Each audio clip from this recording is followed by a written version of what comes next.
Hi dear students, awesome morning to all. ഞാൻ നിങ്ങൾക്ക് last ക്ലാസ്സിൽ സിലബസ് പറഞ്ഞു തന്നിരുന്നു.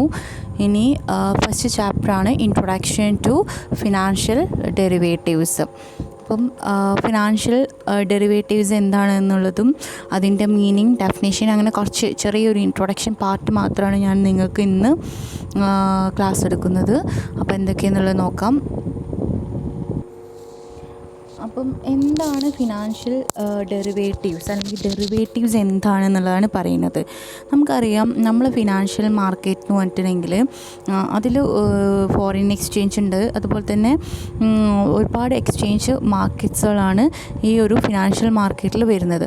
അപ്പോൾ ഈ ഒരു ഫിനാൻഷ്യൽ മാർക്കറ്റിലാണെങ്കിലും ഫോറിൻ എക്സ്ചേഞ്ച് മാർക്കറ്റിലാണെങ്കിലും ഒരുപാട് ഫ്ലക്ച്വേഷൻസ് വരും. ഇപ്പം നമ്മൾ ഒരു ഷെയറിൽ ഇൻവെസ്റ്റ് ചെയ്യുമ്പോൾ നമ്മൾ വിചാരിക്കുന്നു നാളത്തേക്ക് അതിന് പ്രോഫിറ്റ് ഉണ്ടാവും, നമ്മൾ 10 രൂപയ്ക്ക് ഇൻവെസ്റ്റ് ചെയ്ത് കഴിഞ്ഞാൽ നാളെ അത് 20 രൂപയ്ക്ക് നമുക്ക് തിരിച്ച് കിട്ടും എന്നുള്ള പ്രതീക്ഷയിലാണ് നമ്മൾ എല്ലാവരും കൊടുക്കുന്നുണ്ട്. പക്ഷേ നമുക്കൊരിക്കലും പറയാൻ പറ്റില്ല അത് 20 ആവും എന്നുള്ളത്. നമ്മൾ 10 രൂപയ്ക്ക് ഇൻവെസ്റ്റ് ചെയ്ത് ചിലപ്പോൾ 8 ആവാം, ചിലപ്പോൾ 11 ആവാം, ചിലപ്പോൾ 12 ആവാം. അതെപ്പോഴും ഫ്ലക്ച്വേറ്റഡ് ആയിരിക്കും. അപ്പോൾ ഈ ഫ്ലക്ച്വേഷൻ വരുന്ന സമയത്ത് ഈ ഇൻവെസ്റ്റ് ചെയ്യുന്ന പാർട്ടീസിനെ സംബന്ധിച്ചിടത്തോളം അവർക്ക് കുറച്ച് റിസ്ക് ഉള്ള കാര്യമാണ്. അപ്പോൾ ഈ ഒരു റിസ്ക് വരുന്ന സമയത്ത് ഈ റിസ്കിനെ ഓവർകം ചെയ്യാൻ വേണ്ടിയിട്ട് അവർ ഈ റിസ്കിനെ ഹെഡ്ജ് ചെയ്യും. ഈ ഒരു ഹെഡ്ജ് ചെയ്യാൻ വേണ്ടിയിട്ട് ഇവർ യൂസ് ചെയ്യുന്ന ഡിഫറെൻറ്റ് ഫിനാൻഷ്യൽ ഇൻസ്ട്രുമെൻറ്റ്സുകൾ വരുന്നുണ്ട്. ആ ഡിഫറെൻറ്റ് ഫിനാൻഷ്യൽ ഇൻസ്ട്രുമെൻറ്റിൽ പെട്ട ഈ ഡിഫറെൻറ്റ് ഫിനാൻഷ്യൽ ഇൻസ്ട്രുമെൻറ്റ്സ് പറഞ്ഞ ഈ ഒരു ഇൻസ്ട്രുമെൻറ്റ്സിനെയാണ് നമ്മൾ ഡെറിവേറ്റീവ്സ് എന്ന് പറയുന്നത്. അതായത് റിസ്കിനെ കുറക്കാൻ വേണ്ടിയിട്ട്, റിസ്കിനെ ഹെഡ്ജ് ചെയ്യാൻ വേണ്ടിയിട്ട് യൂസ് ചെയ്യുന്ന ഫിനാൻഷ്യൽ ഇൻസ്ട്രുമെൻറ്റ്സ് ആയിട്ടുള്ള ഇൻസ്ട്രുമെൻറ്റ്സുകളെയാണ് നമ്മൾ ഡെറിവേറ്റീവ്സ് എന്ന് പറയുന്നത്. അപ്പോൾ ഡെറിവേറ്റീവ്സിൻ്റെ മീനിങ് ആൻഡ് ഡെഫിനിഷനാണ്. അപ്പം മാർക്ക് റൂബിൻസ്റ്റൺ പറയുന്ന ഒരു ഏർലിയർ ഓഥറാണ്. അയാൾ ഫിനാൻസിൽ ഡെറിവേറ്റീവിനെ പറഞ്ഞിട്ടുള്ളത് അയാൾ ഫിനാൻസിൽ ഡെറിവേറ്റീവിൽ ഡിസൈൻ ചെയ്തിട്ടുള്ള അല്ലെങ്കിൽ അതിനെ ഓഥറാണ് മാർക്ക് റൂബിൻസ്റ്റൺ. അപ്പോൾ ഇയാൾ ഒരു ആർട്ടിക്കിൾ പബ്ലിഷ് ചെയ്തിട്ടുള്ളത് 1976 അതായത് ജേർണൽ ഓഫ് എക്കണോമിക്സിലാണ് ഇയാളിത് പബ്ലിഷ് ചെയ്തിട്ടുള്ളത്. അപ്പോൾ ഇയാൾ പറയുന്നത് ഈ ഡെറിവേറ്റീവ്സ് എന്നുള്ള വേർഡ് ഒറിജിനേറ്റ് ചെയ്തിട്ടുള്ളത് മാക്സ് എന്നാണ്. അതുപോലെ തന്നെ ഈ ഒരു ഡെറിവേറ്റീവ്സ് എന്നുള്ളതുകൊണ്ട് ഉദ്ദേശിക്കുന്നത് എന്താ വെച്ചിട്ടുണ്ടെങ്കിൽ അതൊരു വേരിയബിളാണ്. അതുപോലെ തന്നെ ഒരു വേരിയബിളിൽ നിന്ന് മറ്റൊരു വേരിയബിൾ ഉണ്ടാവുക എന്നതാണ് ഇയാൾ പറയുന്നത്. അതായത് മാക്സ് ബേസ് ചെയ്തുകൊണ്ട് ഒരു വേരിയബിളിൽ നിന്ന് മറ്റൊരു വേരിയബിളിനെ ഉണ്ടാക്കിയെടുക്കുക, അതാണ് പറയുന്നത്. അപ്പം പക്ഷേ സയൻസിൽ പറയുന്ന സമയത്ത് ഡെറിവേറ്റീവ് എന്ന് പറഞ്ഞിട്ടുണ്ടെങ്കിൽ മറ്റൊരു സബ്സ്റ്റൻസ് ഉണ്ടാകാൻ വേണ്ടിയിട്ട് ഉണ്ടാക്കുന്ന സബ്സ്റ്റൻസിനെയാണ് നമ്മൾ ഡെറിവേറ്റീവ്സ് പറയുന്നത്. സയൻസിൻ്റെ ബേസിലും മാത്സിൻ്റെ ബേസിലും മിസ്റ്റർ മാർക്ക് റൂബിൻസ്റ്റൺ ഡെറിവേറ്റീവ്സിനെ ഡിഫൈൻ ചെയ്തിട്ടുണ്ട്. പിന്നെ പറയുന്നത് അക്കോർഡിംഗ് ടു റോബർട്ട് എൽ മാക്നോഡ് പറയുന്നത് എന്താ വെച്ചിട്ടുണ്ടെങ്കിൽ ഡെറിവേറ്റീവ് എന്ന് പറഞ്ഞിട്ടുണ്ടെങ്കിൽ ഒരു ഫിനാൻഷ്യൽ ഇൻസ്ട്രുമെൻ്റ് ആണ്. Financial instrument means is an agreement between 2 parties. അതാണ് ഫിനാൻഷ്യൽ ഇൻസ്ട്രുമെൻറ്റ്. എങ്ങനെയാണെന്ന് വെച്ചാൽ which has a value determined by the price of something else. എന്തിൻ്റെങ്കിലും ഒരു മറ്റൊന്നിൻ്റെ വാല്യൂ ഡിറ്റർമൈൻ ചെയ്യുക എന്നുള്ള, അല്ലെങ്കിൽ അതിൻ്റെ വാല്യൂ ഡിറ്റർമൈൻ ചെയ്യുന്നത് മറ്റൊന്നിൻ്റെ വിലയുമായിട്ട്, അങ്ങനത്തെ ഒരു ഇൻസ്ട്രുമെൻറ്റിനെയാണ് ഫിനാൻഷ്യൽ ഇൻസ്ട്രുമെൻ്റ് എന്ന് പറയുന്നത്. അതായത് which has a value determined by the price of something else. Financial instrument എന്ന് പറഞ്ഞാൽ ഒരു ഇൻസ്ട്രുമെൻ്റാണ്, അതിൻ്റെ വാല്യൂ ഉണ്ടായിരിക്കും. പക്ഷേ അതിൻ്റെ വാല്യൂ ഡിറ്റർമൈൻ ചെയ്യുന്നത് മറ്റൊന്നിൻ്റെ പ്രൈസ് ബേസ് ചെയ്തുകൊണ്ട് ഇതിൻ്റെ വാല്യൂ നിശ്ചയിക്കുക, അതാണ് പറയുന്നത്. ഇനി നമുക്കിതിൻ്റെ ക്യാരക്ടറിസ്റ്റിക്സ് എന്തൊക്കെയാണെന്നുള്ളത് നോക്കാം. അണ്ടർലൈനിങ് അസെറ്റ് ഒരു മോസ്റ്റ് ഇമ്പോർട്ടൻറ്റ് അസെറ്റായിട്ട് നമുക്ക് ഡെറിവേറ്റീവിനെ യൂസ് ചെയ്യാൻ പറ്റും. അതുപോലെ തന്നെ നോൺ ഇൻഡിപെൻഡൻറ്റ് വാല്യൂ, ഒരു ഇൻഡിപെൻഡൻ്റ് ആയിട്ടുള്ള ഒരു വാല്യൂ ആണ് അതുപോലെ തന്നെ ഡെറിവേറ്റീവ്സിനുള്ളത്. അതുപോലെ തന്നെ പ്രീ ഡിഫൈൻഡ് പീരീഡ്, മുൻകൂട്ടി തീരുമാനിച്ചു വെച്ചിട്ടുള്ള ഒരു പീരീഡ്. അപ്പം ഒന്നിൻ്റെ വാല്യൂ ആണല്ലോ നിശ്ചയിക്കുന്നത്. അപ്പം ആ ഒരു ഇതിൻ്റെ വാല്യൂ എന്താണോ അതിനെ ബേസ് ചെയ്തുകൊണ്ടായിരിക്കും. അതുപോലെ തന്നെ മുൻകൂട്ടി തീരുമാനിച്ചു വെച്ചിട്ടുള്ള ആ ഒരു പീരീഡിലേക്കായിരിക്കും ഇതിൻ്റെ വാല്യൂ ഉണ്ടാവുക. അതുപോലെ തന്നെ കോൺട്രാക്റ്റ് ഫുൾഫിൽമെൻറ്റ്, പരസ്പരമുള്ള ടു പാർട്ടീസ് തമ്മിലുള്ള എഗ്രിമെൻറ്റ്, ആ ഒരു കോൺട്രാക്റ്റ് ബേസ് ചെയ്തുകൊണ്ടായിരിക്കും ഇതിൻ്റെ ഫുൾഫിൽമെൻറ്റ് ഉണ്ടാവുക. പിന്നെ അതുപോലെ തന്നെ ഇൻസ്ട്രുമെൻറ്റ് ഫോർ ഹെഡ്ജിങ് റിസ്ക്, നമ്മൾ ഇതിൻ്റെ തുടക്കം മുതലേ പറഞ്ഞു റിസ്ക് ഹെഡ്ജ് ചെയ്യാൻ വേണ്ടിയിട്ടുള്ള ഒരു ഇൻസ്ട്രുമെൻ്റാണ് derivative. Minimal initial investment, initially ഇത് സ്റ്റാർട്ട് ചെയ്യണമെങ്കിൽ ഇതിൻ്റെ ഇൻവെസ്റ്റ്മെൻറ്റ് വളരെ കുറവാണ്. അതുപോലെ തന്നെ ഓഫ് ബാലൻസ് ഷീറ്റ് ഇൻസ്ട്രുമെൻ്റ് ആയിട്ടും നമ്മൾ ഡെറിവേറ്റീവ്സിനെ യൂസ് ചെയ്യുന്നുണ്ട്. പിന്നെ സെക്കൻഡറി മാർക്കറ്റ് ഇൻസ്ട്രുമെൻറ്റ്, നമ്മൾ കഴിഞ്ഞ സെമസ്റ്ററിൽ ഫിനാൻഷ്യൽ മാർക്കറ്റ് ആൻഡ് സർവീസസ് പഠിക്കുന്ന സമയത്ത് പ്രൈമറി മാർക്കറ്റ് പഠിച്ചു, സെക്കൻഡറി മാർക്കറ്റ് എല്ലാം പഠിച്ചിട്ടുണ്ട്. അതിൽ സെക്കൻഡറി മാർക്കറ്റിലാണ് നമ്മൾ ഈ ഒരു ഡെറിവേറ്റീവ്സ് യൂസ് ചെയ്യുന്നത്. ഡെറിവേറ്റീവ്സ് എന്ന് പറഞ്ഞാൽ സെക്കൻഡറി മാർക്കറ്റിലെ ഇൻസ്ട്രുമെൻ്റ് ആയിട്ടാണ് യൂസ് ചെയ്യുന്നത്. ഇനി നെക്സ്റ്റ് ഹിസ്റ്ററി അല്ലെങ്കിൽ ഇവല്യൂഷൻ ഓഫ് ഡെറിവേറ്റീവ്സ്, ജസ്റ്റ് ടെക്സ്റ്റിലുള്ളത് കാരണം പറഞ്ഞു പോവുകയാണ്. നിങ്ങൾ റെഫർ ചെയ്യുക, നിങ്ങൾ ജസ്റ്റ് മനസ്സിലാക്കുക. ഇന്ന് കൂടുതൽ ക്വസ്റ്റ്യൻസ് വരാൻ ചാൻസ് കുറവാണ്, അറിഞ്ഞിരിക്കാൻ വേണ്ടി പറയണം.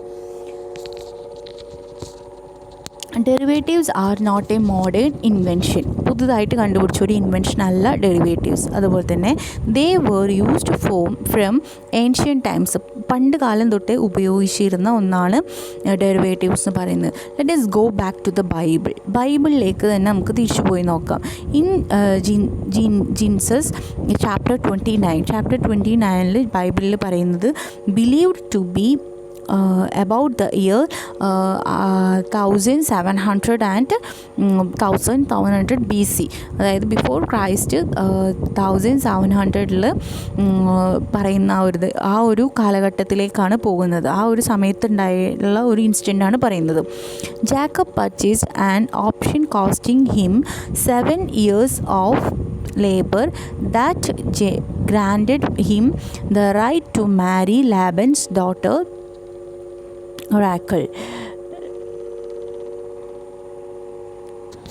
അതായത് ഇതിൻ്റെ മൊത്തത്തിലുള്ള കഥ ഒരു ചെറിയ ഷോർട്ടായിട്ടുള്ളൊരു കഥയാണ് ബൈബിളിൽ പറയുന്നു എന്നാണ് പറയുന്നത്.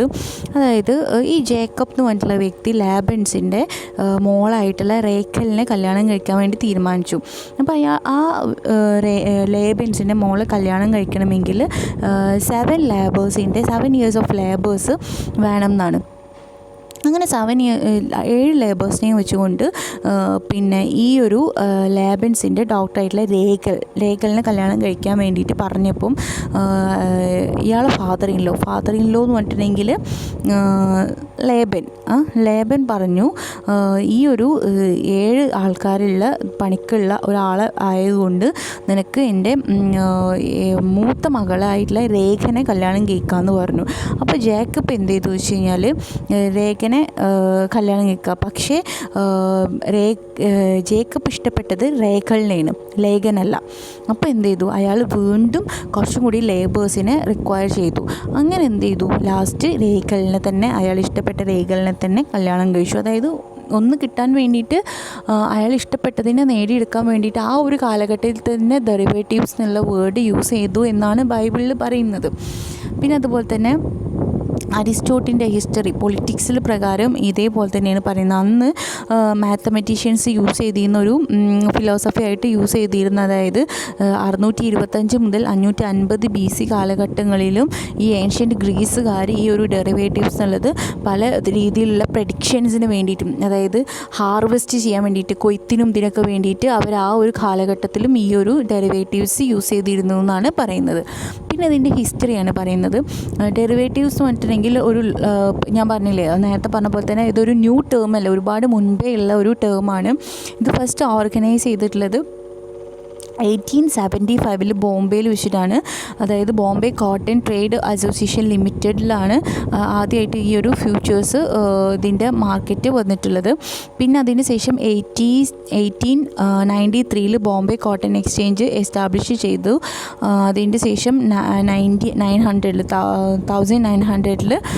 ഇത് എസ്റ്റാബ്ലിഷ് ചെയ്തത് ഗുജറാത്ത് വ്യാപാരി മണ്ഡലിയിലാണ് ഈ ഒരു സംഭവം എസ്റ്റാബ്ലിഷ് ചെയ്തു. അതിൽ ഗ്രൗണ്ട് നട്ട്, കാസ്റ്റർ സീഡ്, അതായത് ആവണക്കണ്ണത്തിൻ്റെ സീഡ്, പിന്നെ അതുപോലെ തന്നെ നെൽക്കടല, കോട്ടൺ, ഇതൊക്കെ പുതുതായിട്ട് സ്റ്റാർട്ട് ചെയ്തു. പിന്നെ അതിൻ്റെ ശേഷം ഇവർ പല സ്ഥലങ്ങളിലും ഇത് എസ്റ്റാബ്ലിഷ് ചെയ്തു. പഞ്ചാബിൽ, UP-യിലൊക്കെ ഇത് എസ്റ്റാബ്ലിഷ് ചെയ്തു. പിന്നെ അതുപോലെ തന്നെ ഫ്യൂച്ചറിലേക്ക് വീറ്റ് എക്സ്ചേഞ്ച് ആയിട്ടുള്ള exchange for wheat chamber of commerce Hapur setup ചെയ്തു. അത് 1913 സെറ്റപ്പ് ചെയ്തത്. ജസ്റ്റ് ഹിസ്റ്ററിയാണ് നിങ്ങൾ അറിഞ്ഞിരിക്കാൻ വേണ്ടി പറയുകയാണ്. ഇനി എന്തൊക്കെയാണ് ടൈപ്സ് ഓഫ് ഡെറിവേറ്റീവ്സ്. ഇനി ഇത് സീരിയസ്ലി നോട്ട് ചെയ്യേണ്ട കാര്യമാണ്. ഹിസ്റ്ററിയും അതുപോലെ തന്നെ അതിൻ്റെ എവല്യൂഷനും ജസ്റ്റ് നിങ്ങൾക്ക്, അതായത് ഡെറിവേറ്റീവ്സ് ഒരു ന്യൂ ടേം അല്ല, ഒരു ഓൾഡസ്റ്റ് ടേം ആണെന്ന് അറിയാൻ വേണ്ടിയിട്ടാണ് ഞാൻ പറഞ്ഞത്. ഡെറിവേറ്റീവ്സിൻ്റെ ഡെഫിനിഷൻ പറഞ്ഞതും നിങ്ങൾ മനസ്സിലാക്കി വെക്കണം. നമ്മൾ പറഞ്ഞു ഡെറിവേറ്റീവ്സ് എന്ന് പറഞ്ഞിട്ടുണ്ടെങ്കിൽ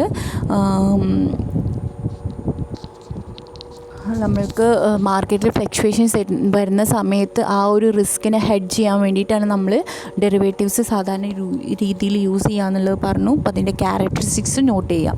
ഇനി ഇതിൻ്റെ ക്ലാസിഫിക്കേഷൻ അല്ലെങ്കിൽ ഡിഫറെൻറ്റ് ടൈപ്സ് ഓഫ് ഡെറിവേറ്റീവ്സ് ആണ്. ഡെറിവേറ്റീവ്സിനെ നമ്മൾ 3 രീതിയിലാണ് ക്ലാസിഫൈ ചെയ്തിട്ടുള്ളത്. On the basis of nature of pay of അല്ലെങ്കിൽ നേച്ചർ ഓഫ് കോൺട്രാക്റ്റിനെ ബേസ് ചെയ്തുകൊണ്ട്, അതുപോലെ തന്നെ on the basis of underlining assets base ചെയ്തുകൊണ്ട്, പിന്നെ അതുപോലെ തന്നെ ട്രേഡിംഗ് മെക്കാനിസം. അപ്പോൾ ഇതിൻ്റെ 3 വീണ്ടും ക്ലാസിഫിക്കേഷൻസ് വരുന്നുണ്ട്. അതെന്തൊക്കെയാണെന്നുള്ളത് നോക്കാം.